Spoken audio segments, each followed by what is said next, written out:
I always thought my life would stay ordinary. I was married to a kind, quiet man named Harold. We'd been together for over 10 years, and though the love between us had settled into a comfortable rhythm, it had also become quiet, so quiet that sometimes I wasn't sure if it was still there. We lived in an old colonial-style house at the end of Rosewood Lane, the kind with creaky floorboards and drafty corners that somehow made the place feel alive. Harold was a man of routine, coffee at 6, newspaper by 7, and bed no later than 10.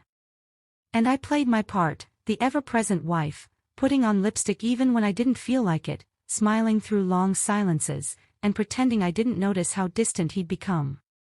Then he arrived. His name was Franklin. Franklin Barnes. A man with a past too mysterious to explain with just words. Harold had invited him to stay with us for a while, an old friend from their army days. I hadn't known much about him except for the worn photo Harold had kept tucked away in a box from their time overseas. Franklin had strong eyes, the kind that seemed to see past everything, like he knew you before you even spoke.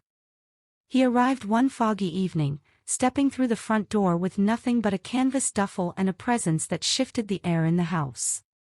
I remember the way his eyes flicked to mine and held them for a moment longer than necessary.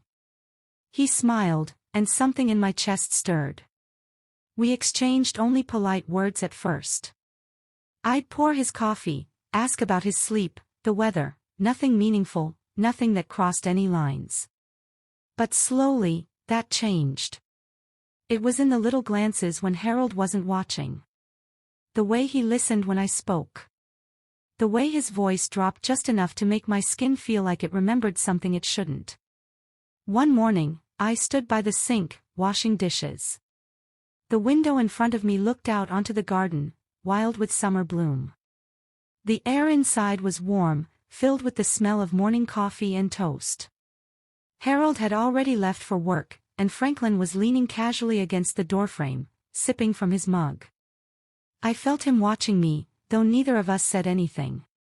Then, without a word, he stepped up behind me to place his cup in the sink. As he passed, his shoulder brushed mine. It was nothing. Just the smallest touch. But everything inside me shifted. It was as if the world slowed for a moment. I felt the warmth of his skin through the fabric of my blouse. My breath caught. My heart thumped against my ribs, loud and undeniable. I kept washing, pretending nothing happened, but my hands trembled in the soapy water. He didn't say a word. Just walked away, leaving behind the scent of cedar and something deeper I couldn't name. After that day, the air between us changed. We said less, but felt more. His presence was a constant echo in the corners of my mind. I'd catch myself smoothing my hair before walking into a room he was in. He'd stand a little too close when reaching for something, and I'd pretend I didn't notice how his breath touched my neck. It was maddening, the way he never crossed a line, but always danced near it. Then came the night it all tipped over. Harold had to leave town for a work trip. 3 days. Just me and Franklin in the house. I told myself it meant nothing. I told myself I was just being paranoid. But that first evening without Harold, the house felt different. Emptier. Louder in its silence. I had poured myself a glass of wine, something I rarely did when alone. Franklin joined me in the living room, the fire casting soft glows on the walls. We talked about old movies, books neither of us had read, and memories that didn't belong to us. There was laughter, but there was something else too, something that sat quietly between us like an unfinished sentence. At one point, I got up to put the wine bottle away. As I walked past him, he reached out, just briefly, and his fingers lightly touched the inside of my wrist.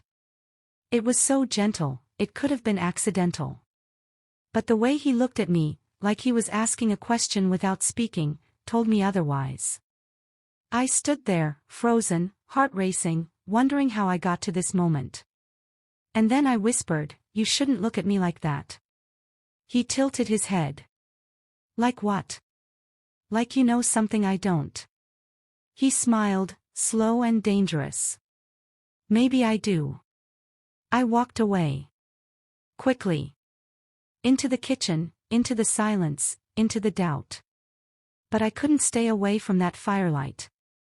Minutes passed, or maybe it was only seconds, before I found myself back in the room, drawn to something I didn't fully understand. He didn't touch me again that night. But the way he looked at me as I said goodnight was enough to haunt me.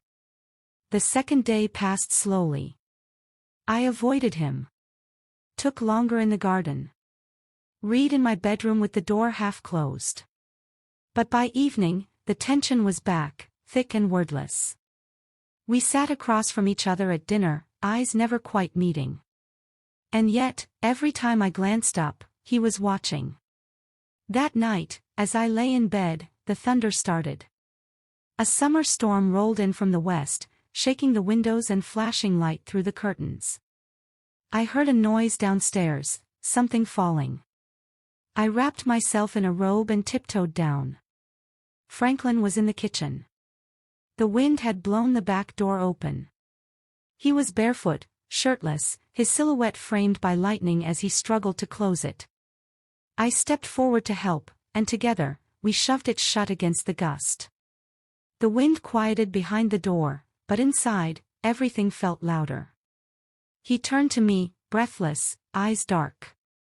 The space between us was almost nothing.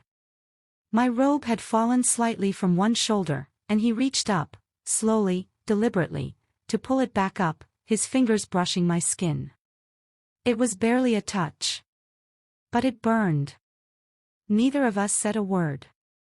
He leaned closer, just enough that I could feel his breath near my cheek, and for a moment, I thought he would kiss me. But he didn't. Instead, he whispered, "You should go back to bed."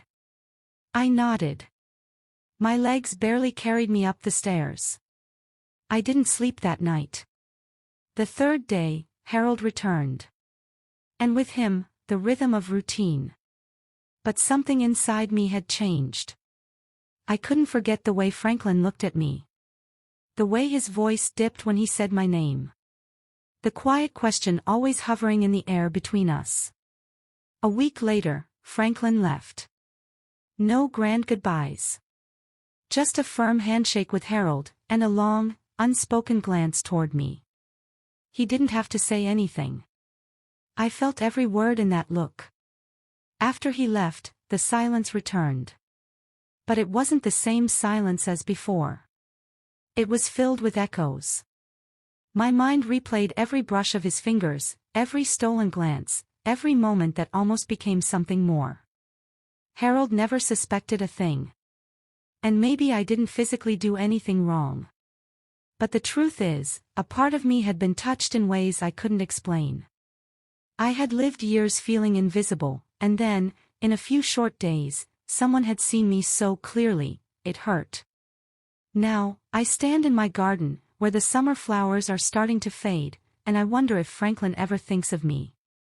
I wonder if he felt it too, the way time stopped when he brushed my shoulder. And I wonder what might have happened if I hadn't walked away. But I did. And maybe that's what saved me. Or maybe it's what I'll regret for the rest of my life.